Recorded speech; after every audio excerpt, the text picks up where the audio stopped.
PT HM Sampurna Tbk melalui anak usahanya PT SRC Indonesia 9 terus memacu peningkatan toko kelontong para mitranya dalam program Sampurna Retail Community.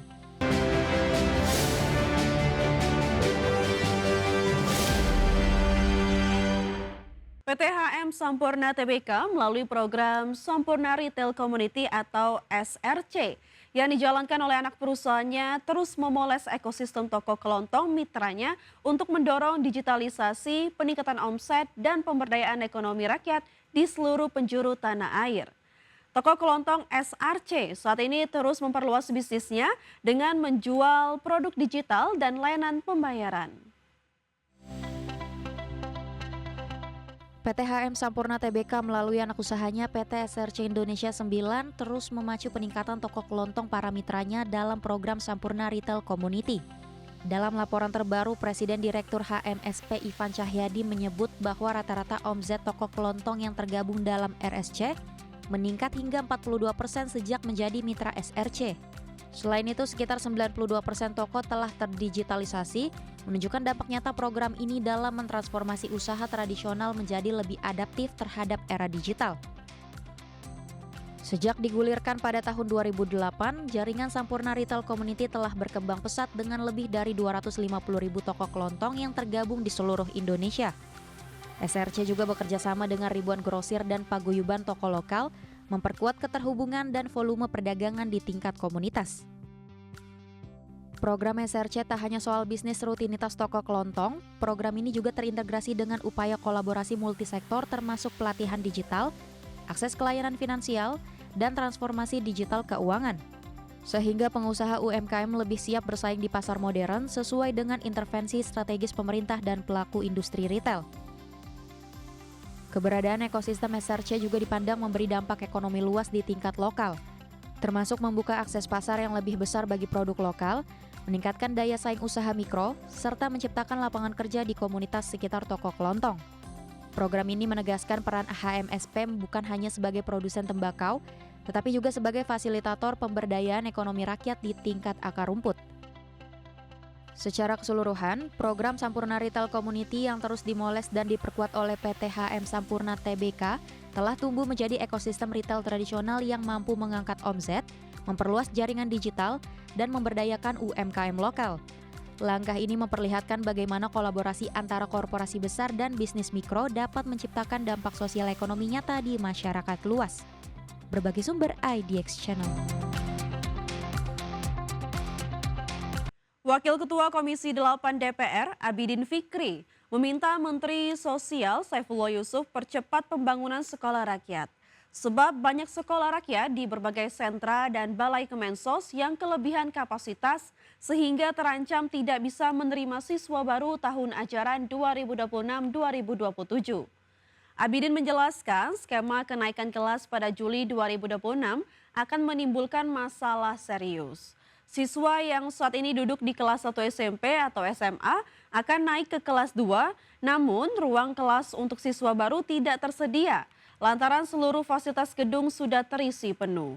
Abidin mendorong adanya koordinasi cepat antara Kementerian Sosial dengan Kementerian Pekerjaan Umum untuk mempercepat pembangunan fisik sekolah di tingkat kabupaten. Menurutnya, pemetaan antara sekolah yang dikelola mandiri oleh sentra Kemensos dengan sekolah hasil kerjasama pihak luar harus dilakukan secara detail. Yang kami kunjungi di sekolah rakyat, khususnya di sentra-sentra, itu sudah over capacity. Artinya tidak memungkinkan lagi pada tahun ajar baru dia menerima murid. Tahun ajaran kan bulan Juli. Jadi kalau katakanlah yang di sentra itu kelas 1 SMA, dia akan naik menjadi kelas 2. Begitu juga yang SMP akan naik kelas 2 SMP. Nah, kalau katakanlah dia di sentra-sentra itu tidak bisa menampung, berarti tidak akan ada.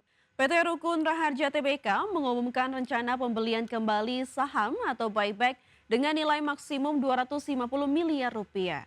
Langkah ini diambil sebagai upaya perseroan untuk mendukung stabilitas harga saham di tengah koreksi dalam yang melanda indeks harga saham gabungan.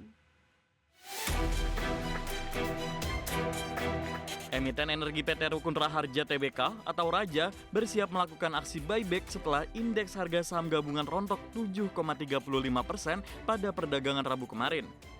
Di saat IHSG jatuh ke level 8.320, harga saham Raja turut tertekan hingga anjlok 15% ke level Rp4.590 per lembar. Perseroan membatasi jumlah saham yang dibeli kembali tidak melebihi 20% dari modal ditempatkan. Dalam pelaksanaannya, manajemen Raja menegaskan akan menggunakan dana yang berasal dari saldo kas internal perseroan. Penggunaan dana sendiri ini dipastikan tidak akan menimbulkan tambahan liabilitas maupun biaya pembiayaan. Manajemen meyakini penyisian dana buyback ini berasal dari dana lebih yang tidak akan mengganggu kelancaran operasional perseroan di masa depan. Aksi pembelian kembali saham ini akan dilakukan pada harga yang dianggap wajar dengan memperhatikan ketentuan pasar yang berlaku. Adapun periode buyback dijadwalkan berlangsung selama 3 bulan mulai 29 Januari hingga 28 April 2026. Langkah strategis ini diharapkan mampu memberikan sentimen positif bagi para investor di tengah tingginya volatilitas pasar modal domestik saat ini. Berbagai sumber IDX Channel. PT Trimitra Transpersada Tbk atau perusahaan yang dikenal lewat merek Bilog terus memperluas ekosistem layanan cold chain atau rantai dingin, di mana perseroan mengambil langkah dengan menambah fasilitas pergudangan berpendingin sebagai bagian dari strategi ekspansi bisnis logistik secara nasional. PT Trimitra Transpersada Tbk terus memperluas ekosistem layanan cold chain atau rantai dingin. Hingga akhir tahun 2025, Bilog telah mengoperasikan sekitar 15 fasilitas cold storage sebagai bagian dari jaringan rantai dingin untuk mendukung kebutuhan penyimpanan berpendingin di berbagai wilayah, termasuk fasilitas terbaru di Bandung yang telah resmi beroperasi sejak Oktober lalu. Perluasan ini menjadi dasar penting untuk layanan suhu terkontrol yang semakin dibutuhkan pasar. Sebelumnya, langkah ekspansi ini didukung oleh hasil IPO Bilog pada Juli 2025. Di mana perseroan menghimpun dana sekitar 140,8 miliar rupiah yang sebagian besar dialokasikan untuk pembangunan gudang berpendingin di beberapa kota seperti Tangerang, Pontianak, dan Makassar, serta penambahan armada logistik berpendingin bagian dari strategi memperkuat jaringan distribusi dan layanan end-to-end.